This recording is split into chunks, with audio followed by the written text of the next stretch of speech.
প্রত্যেক মানুষ নিজের জীবনে দুঃখ অনুভব করেন। প্রত্যেকের দুঃখ আলাদা হতে পারে। কারোর মনে এই দুঃখ থাকে যে সে তার বাবা মায়ের সব ইচ্ছে পূরণ করতে পারেননি। কেউ এটা ভেবে দুঃখ পান যে সে চিরকাল সদাচার করেছেন, সৎকর্ম করেছেন, কিন্তু তাও তাকে দুরাচারী বলে মনে করা হয়। কেউ এটা ভেবেও দুঃখ পান যে তার সামনে যে ব্যক্তি রয়েছেন তার চোখে তিনি শত্রু হয়ে উঠেছেন বা দুষ্ট হয়ে উঠেছেন, যেখানে তিনি হয়তো কোনো অনুচিত কাজই করেননি। এবার এই সমস্ত বিষয় নিয়ে ভেবে নিজের ব্যক্তিত্ব নিয়ে সন্দেহ প্রকাশ করবেন না। যদি নিজের ব্যক্তিত্ব নিয়ে কোনো সন্দেহ থেকে থাকে, তাহলে কর্ম সংক্রান্ত প্রশ্ন করুন যে আপনি যা করেছেন তাতে কি উচিত ছিল, কি অনুচিত ছিল। যেটা প্রয়োজন সেটা এটা বোঝার যে আপনার অন্তর্মন, আপনার বিবেক আপনাকে কি বলছে, আর আপনার অন্তর্মন আর আপনার বিবেক আপনাকে যেটা করতে বলবে শুধু সেটাই করুন। আর তারপরে এই সংসার কি বলবে, কি ভাববে সেসব নিয়ে ভাবতে যাবেন না।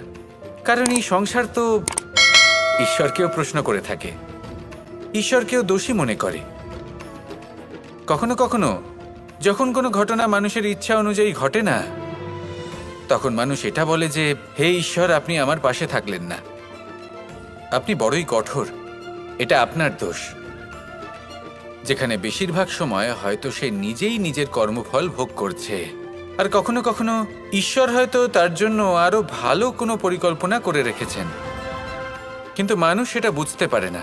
তাই দিনের শেষে যেটা প্রয়োজন সেটা হলো নিজের মনের কথা বুঝতে হবে। আপনার বিবেক কি বলছে শুধু সেটাই করুন, আর সামনে এগোতে থাকুন। আমার সাথে ভালোবেসে বলুন, রাধা রাধা। পরিবর্তন, এটা হলো সৃষ্টির অমূল্য নিয়ম। এই সংসারে সবকিছু সময়ান্তরে পরিবর্তিত হয়, এই সময়ও পরিবর্তিত হয়। পরিবর্তন চিরকাল হয়ে এসেছে আর চিরকাল হতে থাকবে। কিন্তু এবার আমরা সেই পরিবর্তন কিভাবে লাভ করব যেটা আমাদের প্রয়োজন, যেটা আমরা চাই। আমরা জীবনে বিকাশ চাই। এই বিকাশ কিভাবে লাভ করতে পারি? এই প্রকৃতি কিন্তু আমাদের অত্যন্ত উত্তম উদাহরণ দিয়ে বুঝিয়েছে।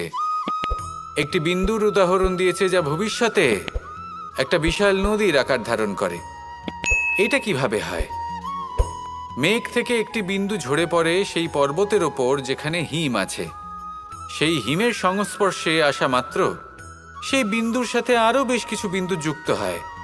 তারপর তারা অগ্রসর হয়, আরও কিছু বিন্দু যুক্ত হয়, আস্তে আস্তে একটা ক্ষীণ ধারার রূপ ধারণ করে, এবং সেটাই ভবিষ্যতে আরও এগোতে থাকে। অনেকটা যাওয়ার পর যখন অনেক সংখ্যক বিন্দু একসাথে যুক্ত হয়, তখন সেটা বিশাল নদীর আকার ধারণ করে। এবার আমরা মানুষ বলে আমাদের সাথে এই নিয়মের অন্যথা হয় তা নয়। আমরাও এই প্রকৃতির অংশ, আমাদের ক্ষেত্রেও একই নিয়ম প্রযোজ্য। যখন পরিশ্রম করে অনেক সংখ্যক বিন্দু আমরা একত্রিত করব, তখনই পরিবর্তনের নদী প্রবাহিত হবে। প্রয়োজন হলো নিরন্তর পরিশ্রম করা এবং ধৈর্য ধরা। এটা করতে থাকুন, জীবনে সব কিছু লাভ করতে পারবেন।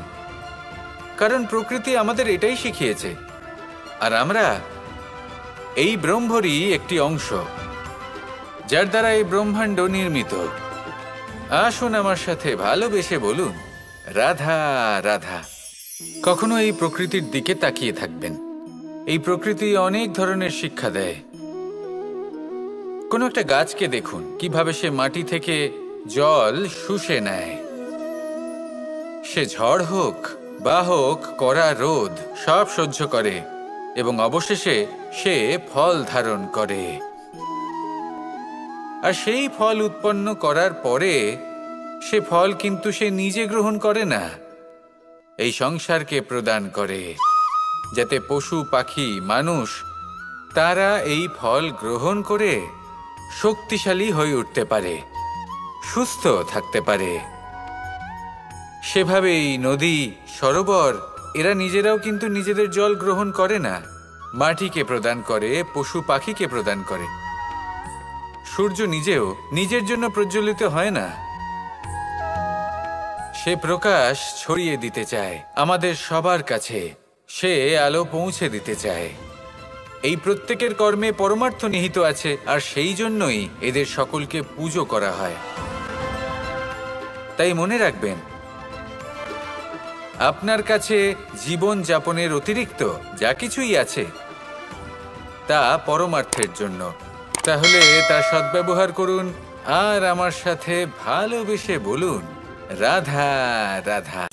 পাশা নামক এই খেলাটি আপনারা নিশ্চয়ই খেলেছেন, না খেলে থাকলে দেখেছেন, আর যদি দেখেও না থাকেন তাহলে নিশ্চিত রূপে শুনেছেন। মহাভারতের এই মহাযুদ্ধ কোথাও না কোথাও এই পাশা নামক খেলার কারণে হয়েছিল। পাশার এই বিচিত্র খেলা, দান, এইসবের কারণে কেউ নিজের মাথায় রাজ মুকুট পরিধান করেছিলেন, আবার সেখানেই পরাজিত হওয়ার জন্য কাউকে বনবাসও ভোগ করতে হয়েছিল। কিন্তু এই খেলা সমাপ্ত হওয়ার পরে সমস্ত ঘুঁটি আর এই পাশার ছক একই পুটলিতে স্থান পেল।